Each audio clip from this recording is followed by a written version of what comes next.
Very good afternoon. Thank you very much indeed. And what a warm welcome to everybody around the world listening in these challenging times. Obviously, it's been a theme of Soccerex this week, Soccerex Connected, looking at how the world has changed and how football is going to be very much leading the way going forward. As we've outlined, some esteemed panelists that I will attempt to keep in line, but are very much at the forefront of how you actually get the game on the road, back into competition and adapting it for all the challenges and perhaps the opportunities that we face across the world within football today. So there'll be plenty of opportunity for you. If you do want to raise a question, just remember to send that in, message it, we'll pick it up and we'll share that towards the end.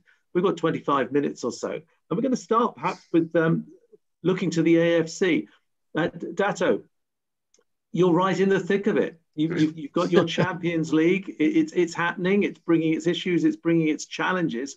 You're leading the way, fully under the way, but in Qatar. I mean, how has the pandemic impacted on the AFC, its current competition? And how much have you had to adjust in getting your Champions League, not just on the road, but on the road to Qatar? Thanks, Trevor. Hello, everyone.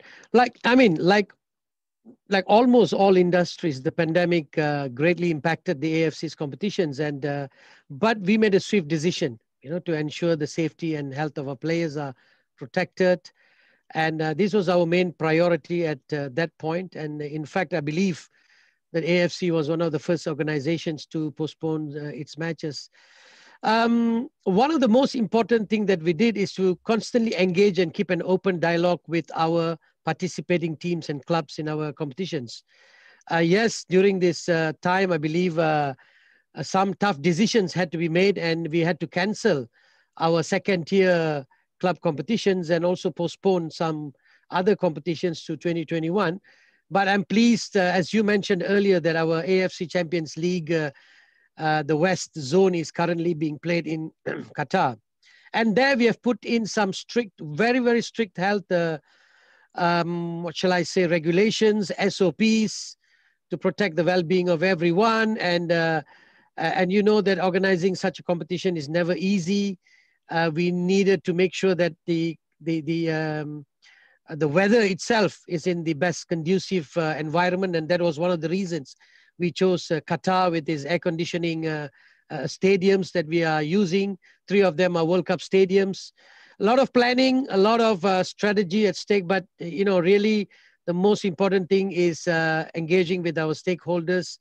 And of course, to deliver it itself, we needed to introduce what we call a special rules applicable to the AFC competitions during the COVID-19 pandemic, which highlights the best practices during this, new normal. For example, we needed to make sure that all our players and officials have been tested not only before the departure, but also upon arrival, and also tested every 6 days throughout the duration of this centralized competition. And also we created bubbles. We call it, to ensure this health bubbles, meaning stadiums, training fields, and hotels. So other than that, no one involved in the game should go out of this this bubble. Of course, with full support from our local organizing committee, that is the Qatar Football Association. So a lot of work, a lot of planning, but we are happy that it's kicked off and it's going well. We have finished the group stage, so we are going into round of 16 tomorrow. And has there been any one particular challenge above all others that has concerned you there? The biggest challenge we had actually is players being tested positive during the competition. We had a couple of players from one club, I would say at least half of them, and they had to move to a special quarantine hotel. But still, we had minimum 13 players rule that was practiced by UEFA as well. This was a challenge because players coming back from quarantine, a lot of testing, not easy in that part. But we are happy to say that there was no team that were infected during the match of play, including the referees. So we test the referees every 3-4 days because they are the highest risk, meeting all the players all the time during the match. But we are happy that all our match officials have been tested negative. That's fantastic. Very, very good news. I mean, Yeah. courts, if we look the other way, you've got a domestic competition, the USL. You had a game day weekend last weekend. As a preeminent domestic league with regular fixtures each week, what other challenges are you facing and anticipating, and how are you reacting to this changing environment? Yeah, thanks, Trevor. And in some ways, it's comforting to hear Dato Windsor here speak about his challenges, because they're exactly the same, half a world away. And we went into the pandemic crisis mode, let's call it, in early March, like a lot of people did. And we were 1 week into our domestic season, the first of 34 weeks of a domestic campaign across the US and Canada. And I would say what we went through with our owners and our clubs was, it changed the league forever. Hopefully, we're just in our 10th season. We're very young as a football entity, but we were able to come out of this very quickly. We returned to play in July and complete a domestic campaign that has really been able to over deliver for our media partners, such as ESPN here in North America, as well as some international partners that we have. And most importantly, I think, for our clubs and our communities, we looked at the bubble system, and we looked at the idea of congregating in 1 or 2 locations across North America. But for us, with the 47 clubs that we have across the USL Championship and USL League One, maybe not quite as large of a geographic footprint as the AFC or Concacaf even, but still that's a big area that we cover. What we went with are kind of micro groups. So we segmented all of our clubs out into 4 or 5 pods that actually stay local. And for us, for San Diego to go play LA, and for Vegas to play Phoenix, or Tampa to play Miami, it's very easy. And in a lot of cases, they can do that on a day trip there and back. So with that, we were able to deliver a safe and effective competition for our stakeholders, and really importantly for us, for the communities that we play in, that not only with the pandemic, but with some other stripes happening in the US, it gave people a much needed diversion and gave them a chance to have an outlet that was watching a soccer game for 2 hours. And so I'd say that's what I'm most proud about as we've navigated a very challenging 7 months. And you mentioned media partners. I think it's been fascinating across all the sports we work in to see actually media partners getting significant uplift, more coverage, more people watching. Has that been a difficult balancing act? Has it had obviously in Europe, we've had a significant economic impact with broadcasters. What has it been like for the USL? Well, look, we're a league on the rise, right? And so we maybe weren't in the top 10 in terms of viewership for our domestic competition. But what we did find is that in the month of July in particular, across ESPN Plus and our international partners, such as 11 and Flow, we had more viewers in the month of July than we did all of 2019 combined. So you could tell that there was pent up demand and there was an appetite to see elite soccer. So right now our media partners are smiling. Look, we all know this is going to be a multi-year challenge. This isn't just a 2020 challenge, but we're very excited to end it on a high note here with our championship game ultimately being on ESPN, which is a very, probably the most important domestic sports player here.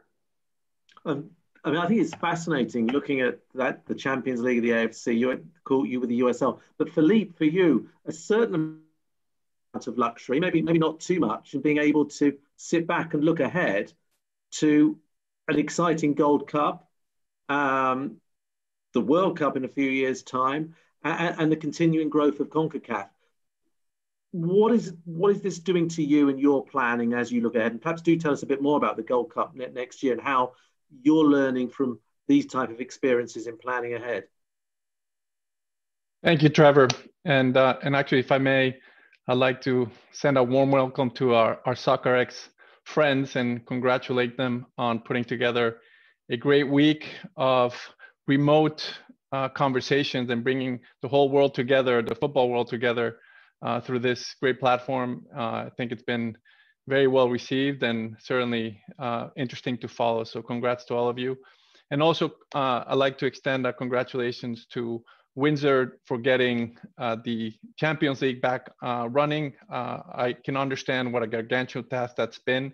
So congratulations to them, and obviously to Cord and the USL for figuring out a way forward under a very challenging environment. And obviously, as it relates to the pandemic, it's been a very challenging time for all of us, and we would all prefer to be sitting here in Miami, congregating in Soccerex Miami, but we've all had to adapt. But as it relates to the Gold Cup, from where we're sitting today, we're obviously planning for another great event next summer.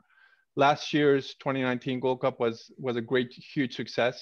We had record crowds, a lot of great football stories. We had emerging teams like Haiti and Curaçao really helping us tell a great balancing of competition at Concacaf. The final in the end was won by Mexico, viewed by over 8.5 million fans in our region. So our competition really is growing, and there's a lot of anticipation for next year's event. And yes, we've had to make some adaptations given the pandemic. We actually have our Gold Cup draw next Monday. There's going to be a lot of excitement behind that. And one of the changes is we've had to do it all remotely, but actually that provides certain benefits. We're bringing together all of the head coaches of all the teams participating, and they'll be able to interact with media remotely. So it creates certain efficiencies and does away with some logistical challenges of bringing everyone together. So there's some innovation happening there, and I'm sure we'll learn things from that for future editions. In terms of the actual format and the competition itself, we've also had some great important enhancements. We have been able to, through our memorandum of understanding with the AFC, been able to invite the AFC Asian champion Qatar to be a guest participant in the Gold Cup, and there's certainly a lot of excitement behind that. But also because we lost part of the qualification through the windows that were suspended in March and June of this year, and that's how the rest of the teams were going to qualify into our Gold Cup. We actually brought that into, in a way, be part of the experience of Gold Cup next year. So the week before, there's going to be a preliminary round where these teams are going to have a Gold Cup experience and be able to qualify into the group stage through that week of competition. So it's a great enhancement as well to the competition. So there's obviously a lot of excitement. We're planning a full tournament with fans in stadiums next July. Mm-hmm. Obviously, we have to adapt. We will, and of course, we're monitoring and learning. Good luck. Yeah. Yes, we're monitoring and learning, and certainly we'll figure out where we are when we get to the competition. But we'll have a lot of experience through what's happening in leagues around the world in other sports in order to be able to implement the right protocols and execute this competition under new conditions. Well, thanks. I mean, Windsor, looking at that forward vision that Philippe's just shared with us, obviously for you'll be looking at your next Champions League. You've had this enforced experiment with the West Zone in Qatar. Do you see that going forward? Do you see perhaps a new sort of centralized competition? Is that the way things may adapt? Has it been good, bad, disadvantages, advantages? I mean, for Qatar, it was, we were left with no choice. So we were running short of dates to finish our calendar. So, but, we must recognize that Asia is a vast continent, as what Court just said. I mean, it's huge, If 8-hour time zones, we have 20-hour flights, literally from Lebanon to Australia, for example. And this doesn't include transit as well. So, I mean, but these are unprecedented circumstances where many Asian countries have closed their borders as well. And secondly, we had no flights. If you see all our teams that came to Doha had to fly through charter flights. So that's a challenge that we had no choice, left with no choice but to play in a centralized format rather than a traditional home and away. But these things, after heavy discussions with our member associations and the clubs that are playing, they fully understood the situation.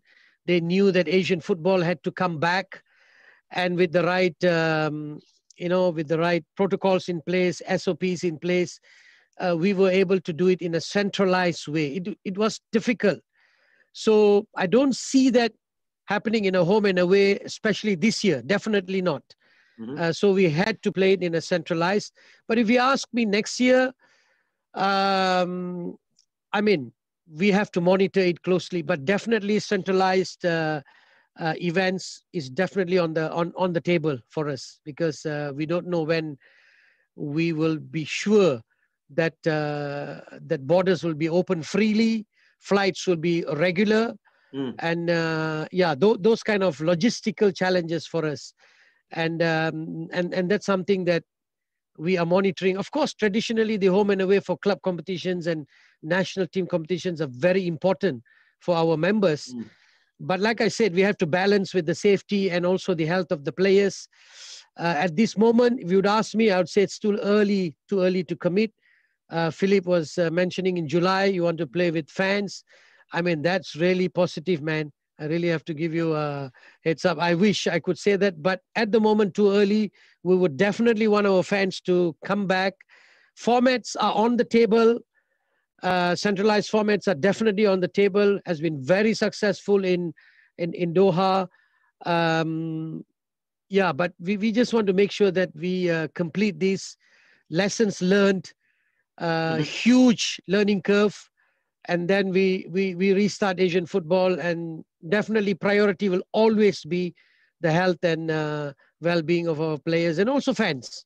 I mean, if health authorities do not allow fans to come in, then we will definitely say no. But we have a good start in Korea, for example, where fans, a limited number of fans are already in the stadium. And also we see that slowly coming into different countries. So probably we will learn a lot during the next few weeks and months.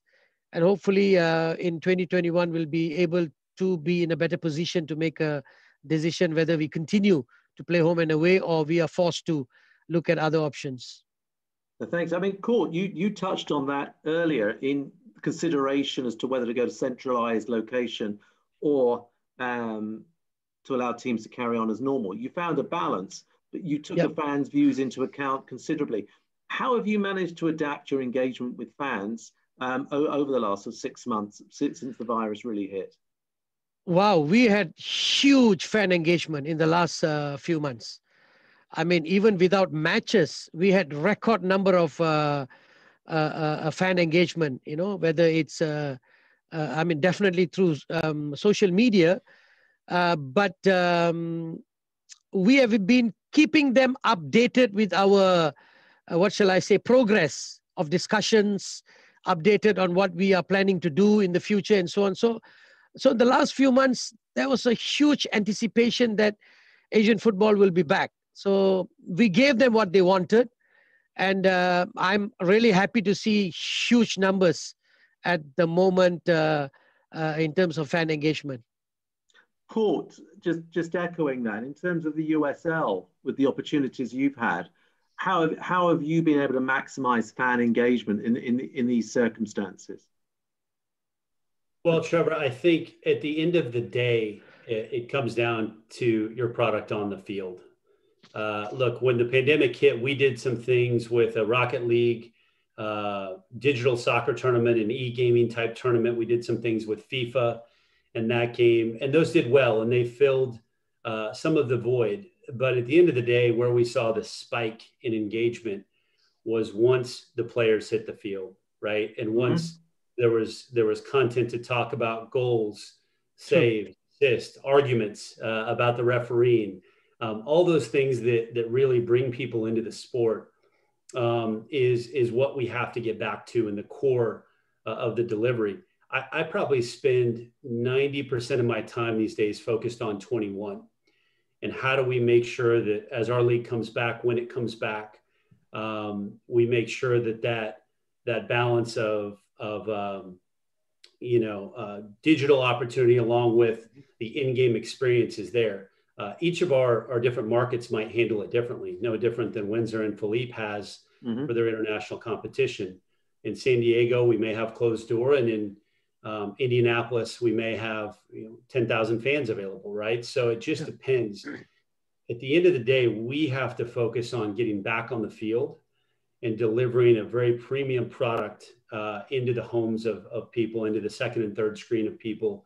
And then I feel like we've got the resources around that to take advantage of the conversation, but the game has to be the conversation. That has to be where we're focused on engaging hearts and minds for 2021 and beyond. And Philippe, just taking that forward, with all this talk of the new normal, if you were here in Europe at the moment, you would listen to a lot of sports saying that their survival is at risk in this new normal. Do you think, just looking forward generally, that the new normal is viable? Can we make this work as a new way of living for sport and big tournaments? I mean, is it going to impact on who hosts them going forward?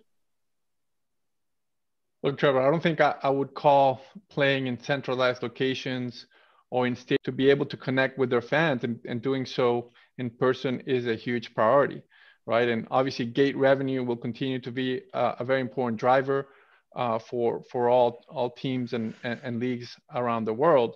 So figuring out how to get back to have your fans in stadiums in a safe way is, I think, the huge priority.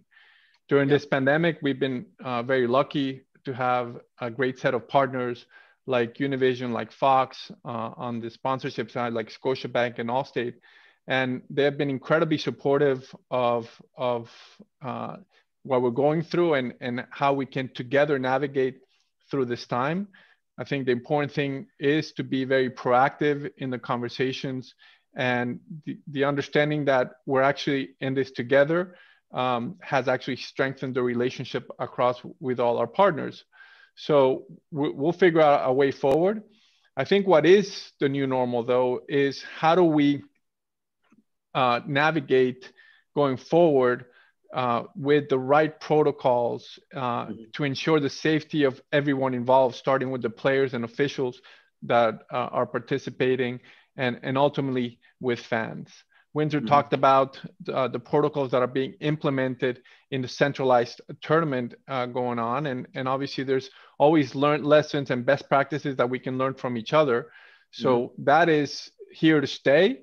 How that's going to be constantly evolving, and how we apply these protocols and learn how to live in a way with the threat of this virus and other potential threats in the future is what's here to stay. And we need to be incredibly diligent on figuring out the way forward with those threats that will continue to haunt us. I think that is a great way to sum up. We're heading towards the last sort of 30 seconds or so I can see on the clock there of our session. Philippe, thank you for that insight. I think we all recognize very challenging times, very important times for us all across the world. And it will be great to sit in the stadium again and shake hands and cheer and sing and watch our teams play. And for now, however, a bit like we are this afternoon, we're doing it all remotely. It's been great. Thank you, Corp. Thank you, Windsor. Thank you, Philippe. Thank you. And we are now going to be going straight back to the studio. So thank you all for listening in, and thanks for being here this afternoon. Thank you. Thank you. Bye.